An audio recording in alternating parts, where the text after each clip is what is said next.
Today, we're talking about the gut-brain connection, brain fog, brain fatigue, anxiety, depression, ADHD, stress. Guess what they all have in common? Your belly.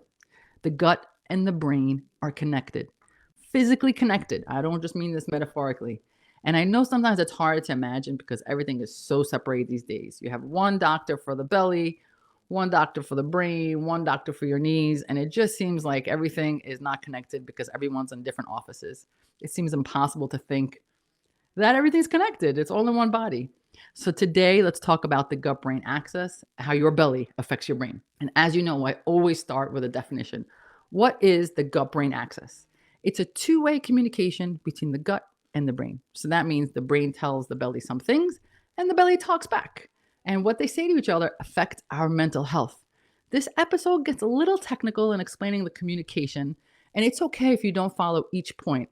I did want to bring this episode to the next level. I've done gut-brain axis before on one level. I'm diving a little deeper this time. And if you miss a few points or it gets too technical, that's okay. That's what 2-speed is for. But what I want you to get out of it is an overall understanding that if your belly isn't right, your mind isn't right.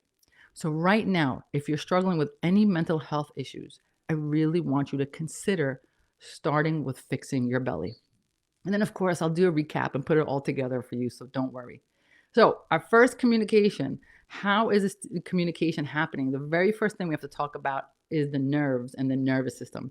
First, the vagus nerve, not the city, it's the nerve. It's the longest nerve in the body, and it literally runs from the brainstem to the abdomen. So the belly and brain are literally connected. This nerve serves as a highway of information between the brain and the belly.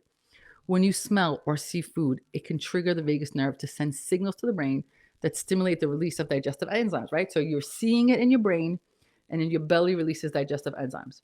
And then when you eat food, the vagus nerve sends signals back to the brain to let us know, hey, let's release some hormones like ghrelin that stimulates hunger and leptin, which signals when you're full. So there's that connection. When you experience stress, the brain sends signals to the gut to slow down. And sometimes that's why people have like belly issues when they're stressed. And when the gut's inflamed, guess what? It sends signals back up the vagus nerve to tell the brain, hey, we're inflamed, we're agitated, maybe you should release some stress hormone because something's going on, which affects your mood and behavior. That's just the tip of the iceberg when it comes to nerves. The gut affects your entire nervous system. Have you ever heard of the sympathetic and parasympathetic nervous system? It's really no big deal. They're just like in charge of automatic control of all your bodily functions like heart rate, breathing, and digestions. NBD. So the sympathetic nervous system is basically your body's fight or flight response when faced with stress. It increases heart rate, breathing rate, blood pressure, and slows down digestion to divert energy to other parts of the body. The parasympathetic nervous system is the opposite. It's the rest and digest response. It's when the body's relaxed. It slows down heart rate and breathing and increases digestion. So let me say it again.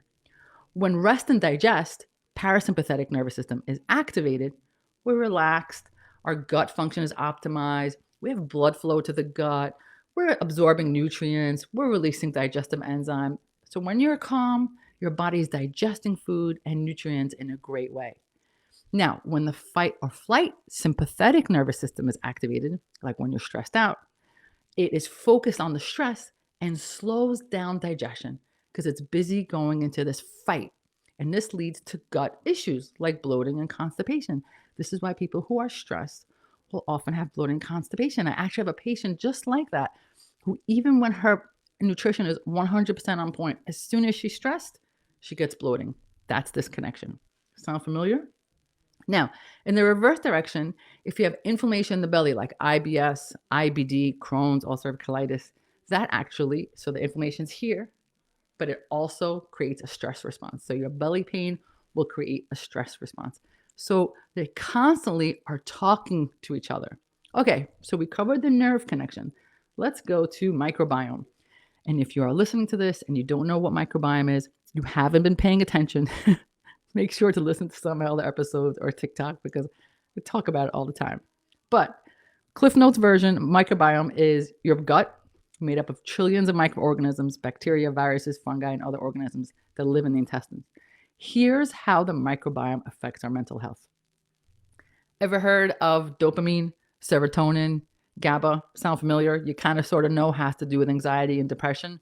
These are neurotransmitters. They're chemicals that are in charge of our mood, how happy we are, how sad we are, our appetite. And guess where they're produced? In the belly.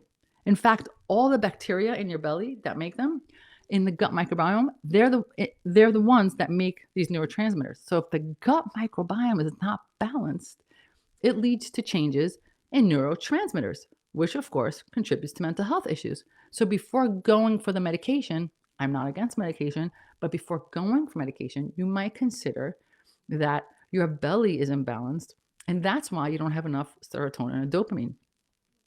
Studies have been shown that people with depression have lower levels of certain good bacteria that produces the serotonin.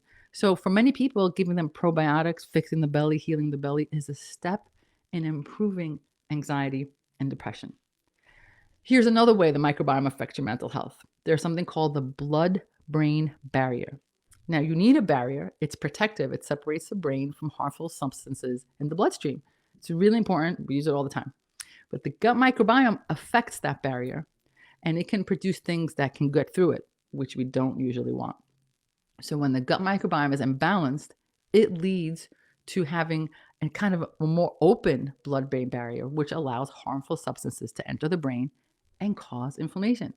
Studies have shown that people with multiple sclerosis, Parkinson's, Alzheimer's have a disrupted gut microbiome, which leads to inflammation in the brain.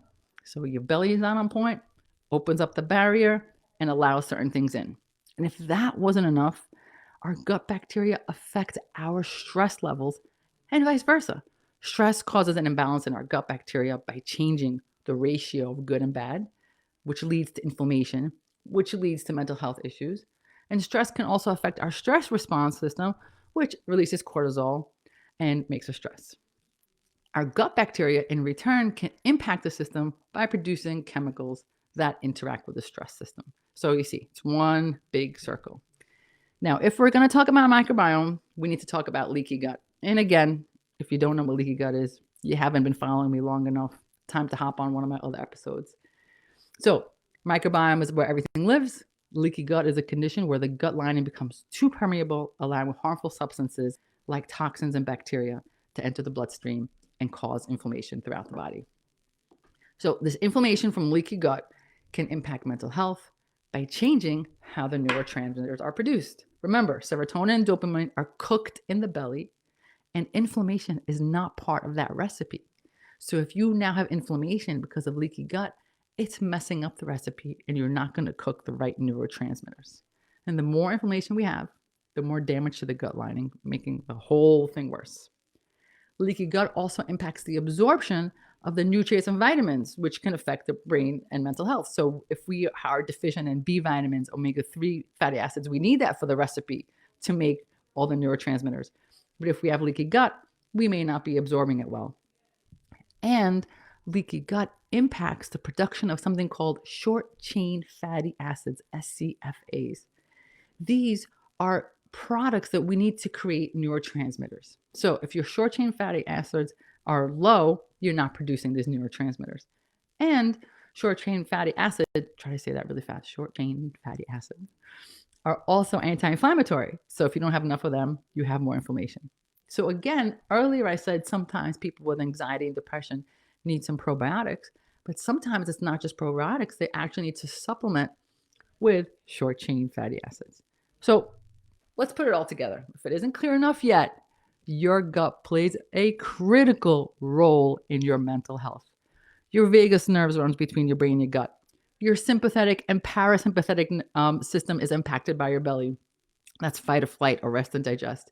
Your neurotransmitters, serotonin and dopamine, are produced by your gut. Your blood-brain barrier is affected by your gut. The quality of your microbiome affects your mental health.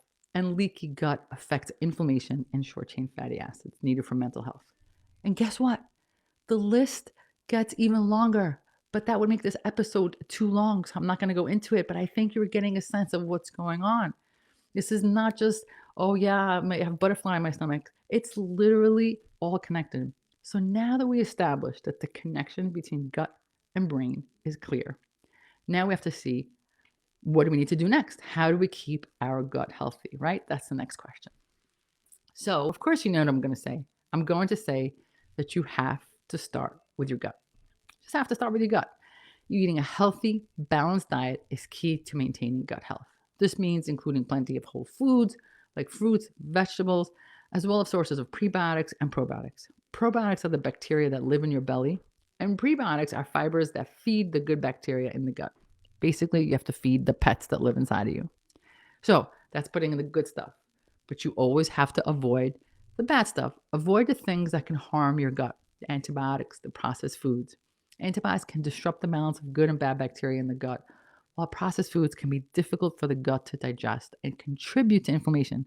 Of course, NSAIDs are another doozy for your belly, so please only use it if you need to. And pay attention to things that bother your belly, to food intolerances or sensitivities. Some people have sensitivity to certain foods like gluten or dairy. And if anything that you eat causes inflammation, it's going up here. You have to remember that it's not just in your belly. And reducing stress is a huge part of it. It's not only important for here, but it's also important for your gut health. So stress is not just about taking a deep breath. Of course that helps, but chronic stress actually leads to imbalance in the gut microbiome, which again brings it back up to the brain. So it's kind of a loop. Not kind of, it's a loop. Getting enough sleep is an important aspect of gut health. Sleep deprivation disrupts the gut microbiome. And remember, a disrupted gut microbiome causes inflammation, which goes to mental health. And then supplements. Everyone always likes to know what supplements to use. You're going to want to get a good quality probiotics, short chain fatty acids. Vitamin A is great for lining, and glutamine is an amino acid that helps repair the gut lining. So, overall, improving your gut health requires a total body approach, right? We're talking about sleep, nutrition, all of that. It has to do with healthy diet, stress management, adequate sleep, avoiding harmful substances, targeted supplements, right? Don't just take everything on the shelf, the ones that you need for your lining, and regular movement. And by taking care of our gut, we can improve the communication between the gut and the brain and support optimal mental and physical health. So, if you want your brain to be happy, you need your belly to be happy. And I know I gave a lot of information today. And if you want to work with us as a guide, here's how you reach us at the New Method everywhere except for Twitter, because I talk too much. So, New Method on Instagram, YouTube, Facebook, our website, anywhere you name it, send us a message. We can tell you how you can work with us. And at the end of the day, I'm hoping that this helps you, because all of you, every single one of you, you always knew that there was a better way. I'll see you next week.